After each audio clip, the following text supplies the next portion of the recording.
मराठी व्याकरणचे प्रश्न आहेत. प्रश्न आहे पहिला, सर्वांनी शांत बसा या वाक्याचा प्रकार ओळखा. तर या वाक्याचा प्रकार आहे आज्ञार्थी वाक्य.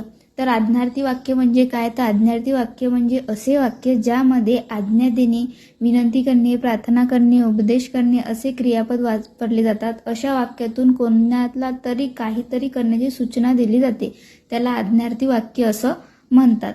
म्हणून हे वाक्य आज्ञार्थी वाक्य आहे. प्रश्न 2, समूहवाचक शब्द ओळखा. तर भाजीची जुडी, भाजीची जुडी, त्या समूहवाचक शब्द काय आहे? भाजीची जुडी.